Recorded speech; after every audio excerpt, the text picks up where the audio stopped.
Hoy hablamos de geopolítica, que el mundo anda movido estos días y es bueno estar informado porque lo que pasa a nivel global puede afectarnos en mayor o menor medida para salir del actual estancamiento, que no solo en el Perú hay recesión, ojo. Y además las tensiones geopolíticas están a la orden del día, con una China que quiere prender motores de su economía como sea, un Israel en enfrentamiento directo con la ONU, los efectos de la guerra de Rusia en Ucrania en la economía europea y mucho más. Así que alístate que vadiamo a cominciare. Let's get started.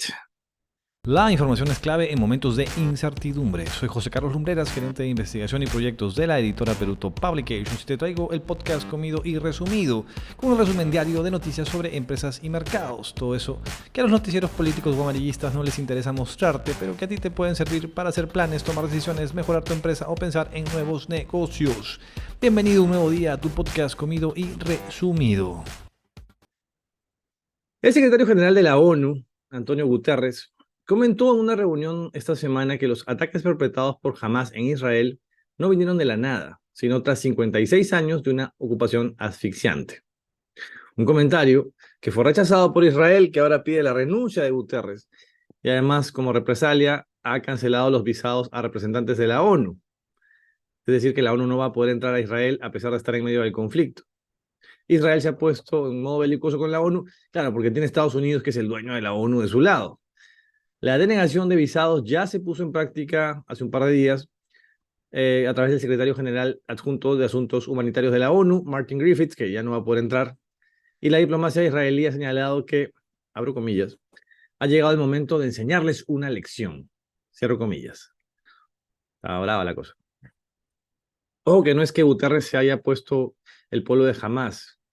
Lo que dijo, lo dijo en una sesión del Consejo de Seguridad de la ONU, que estaba enfocada solamente en hablar del conflicto de Oriente Próximo, y Guterres condenó los atentados perpetrados por Hamas, aunque señaló que los problemas no vinieron de la nada, como dije, lo cual también es verdad, pero entre diplomáticos hay que manejar bien las sutilezas. Guterres señaló también que los palestinos, abro comillas, han visto cómo su tierra era constantemente devorada por los asentamientos y asolada por la violencia, su economía asfixiada, su población desplazada y sus hogares demolidos. Sus esperanzas de una solución política a su difícil situación se han ido desvaneciendo. Cierro comillas. Recordemos que Israel nace como un Estado por una decisión de la ONU en 1947. Gracias al veto que tiene Estados Unidos para hacer lo que le dé la gana en la ONU, este país Israel ha pasado sin problemas ni críticas. ¿Harán renunciar entonces a Guterres? Biden, la verdad, no tiene cara de querer comerse esa pelea, pero Biden es solo una pieza en el ajedrez, ¿no? Guterres no ha renunciado finalmente, ni así ha pronunciado al respecto, solo ha dicho que nunca ha apoyado a Hamas y lo están tergiversando. Israel también ha acusado a Turquía ahora de apoyar a Hamas, y es probable que este discurso de Israel denunciando países se expanda en muchas otras partes, eh, y frente a gobernantes que no están de acuerdo con las acciones que está tomando Israel frente a la población palestina, pero claro, a Israel no le gusta eso y se pone en modo belicoso con todos ahora. Vamos con China, que ha anunciado el mayor paquete de estímulo fiscal, un 3,8% del PBI, una señal de impulso agresivo del gobierno chino para volver a dar motor a su economía, que está un poco lenta. Esto luego que hace una semana se presentaran los resultados trimestrales de ese país, con un crecimiento del 4,9%, encima del 4,4% que esperaba el mercado, pero por debajo de la expectativa que tenía de meta China, tantos países. Con ello, las señales decían que la economía ya había tocado fondo en septiembre, que el crecimiento había sido bajo y que ya comenzaba a subir. ¿Y qué ocurre luego de tocar fondo? Que comienzas a crecer eso, puntualmente eso. Sin embargo, se veía complejo que llegara a alcanzar su meta de crecimiento anual de 5% China. Pero con este anuncio del estímulo, las cosas podrían cambiar. Uno de los sectores más afectados en China por la desaceleración es el sector inmobiliario, que además representa la cuarta parte de su PBI. Por eso la importancia de su recuperación. Luego de problemas presentados desde el año pasado con la empresa inmobiliaria Evergrande, una de las más grandes de China, ahora ha caído en default también Country Garden, otra de las grandotas inmobiliarias chinas. Sin embargo, el anuncio de este nuevo paquete de estímulo ha permitido que el anuncio de default de Country Garden no tuviera efectos negativos en la bolsa. Vamos a ver cómo ejecutan este tema, pero sabemos que los chinos son bastante ordenados con sus políticas, ¿no? Vamos a Europa. Europa, que luego de entrar en recesión técnica en el primer trimestre de este año, su situación empeora y se teme entrar a una recesión en toda regla ahora. Uno de los índices que utilizan para medir su economía es el PMI, que es el índice compuesto de gerentes de compra, un índice que bajó en octubre a 46.5 puntos, su nivel más bajo en 35 meses. Esto explica el mal desempeño además del sector de servicios, que con 47.8 puntos en su indicador está en su nivel más bajo de los últimos 32 meses. Y ojo, ¿qué pasaba hace 32 meses? Estábamos en los meses más duros de la pandemia. A ese nivel están ahorita estos indicadores. El 31 de octubre se dará a conocer los resultados del PBI del tercer trimestre de la Comunidad Europea, de la zona euro, pero los inversores no están muy optimistas al respecto. Algunos países de la eurozona, como Alemania, otrora el gran motor de esta economía, suma ya 2 trimestres en recesión. De esto se suma que algunos consideran que el alto precio de la energía por los problemas con Rusia y el endurecimiento de acceso a efectivo por parte del sistema financiero podrían retrasar aún más que mejore la situación y se dé un crecimiento el próximo año. Así que Europa también está complicada. Cruzamos el charco. En Estados Unidos, una tercera abogada de Donald Trump, Gina Ellis, se declaró culpable de intentar revocar los resultados electorales de Georgia con declaraciones y escritos falsos.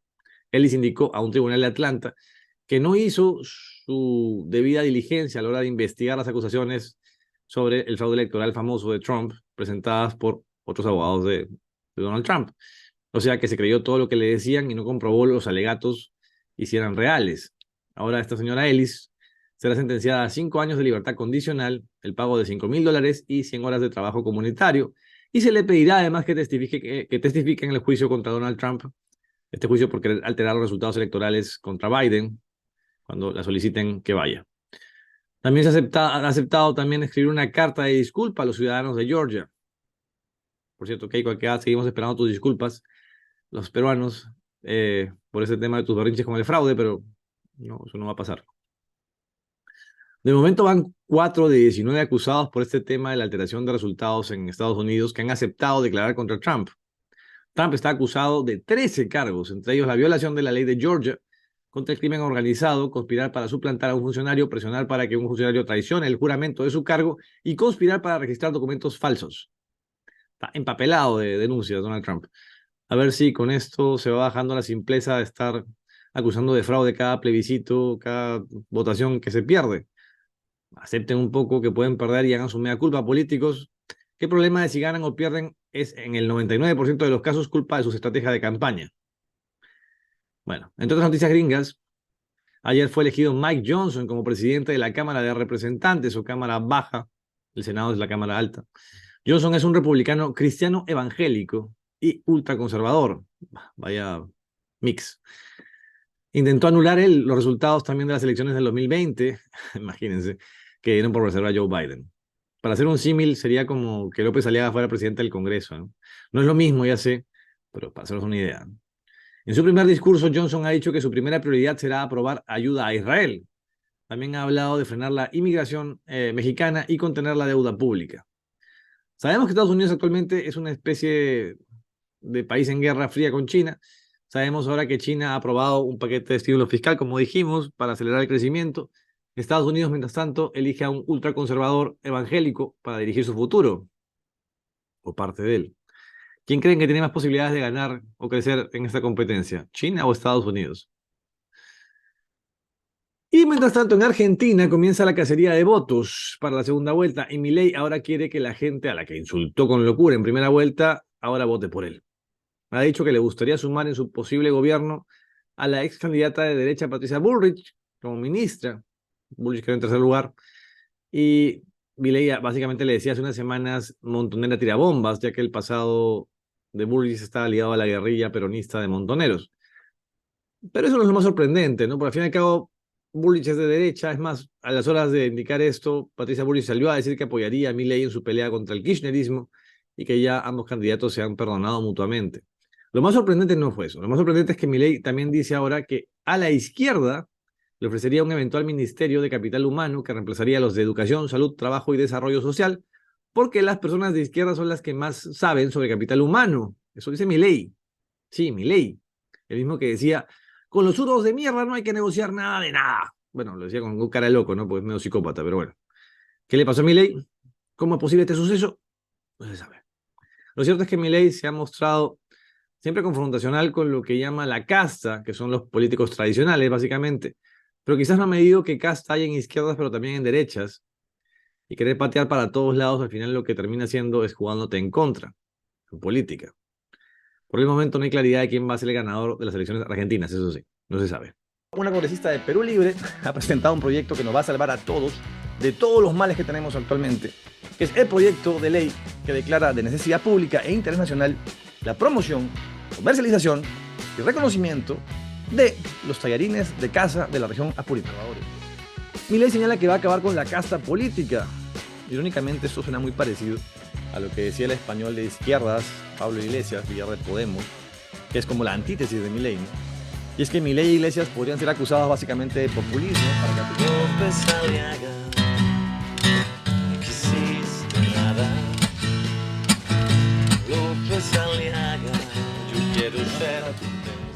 Luego del pésimo desempeño de la selección nacional de fútbol, hablemos de fútbol, pero no de fútbol local. Hablemos de Haití.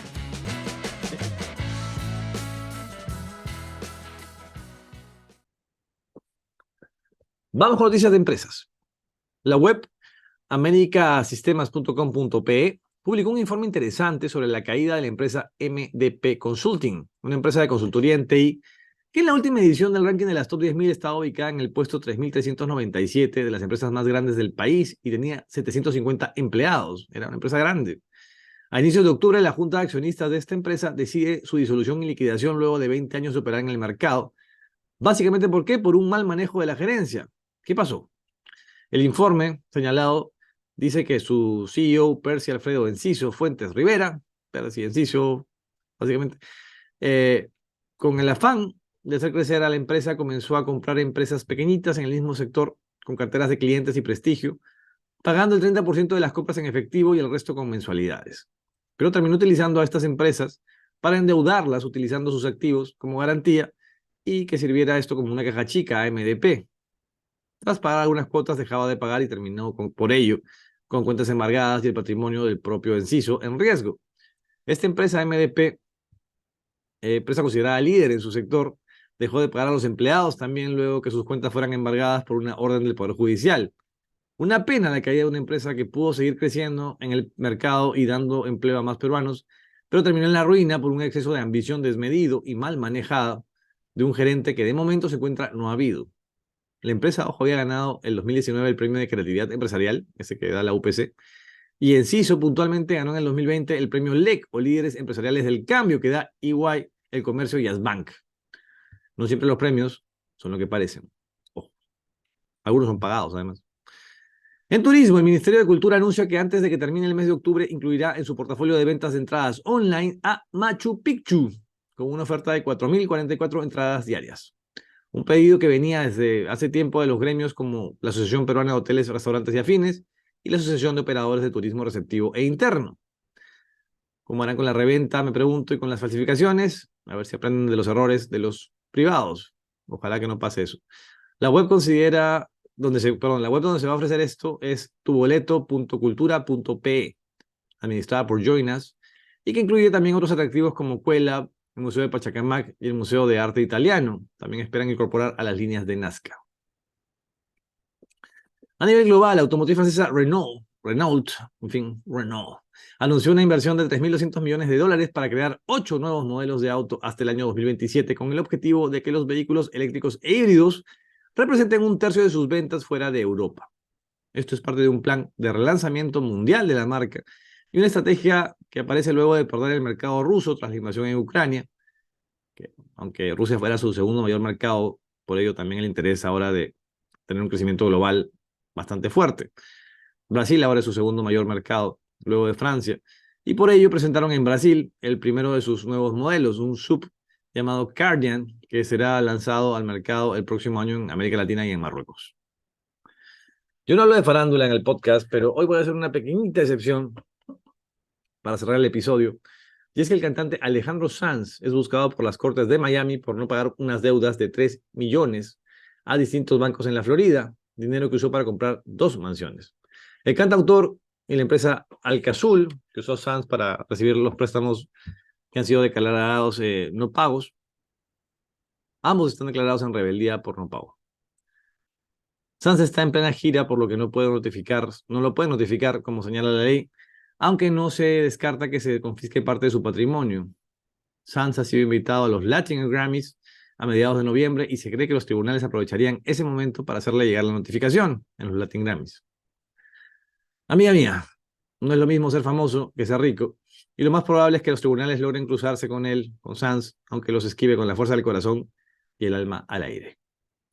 Esto fue todo por hoy. Ayúdanos compartiendo, dando like, comentando y difundiendo este resumen hecho pensando en ti, pese al cansancio. No olvides dar clic en unirte para ver las opciones del contenido extra del canal. Que tengas un gran día.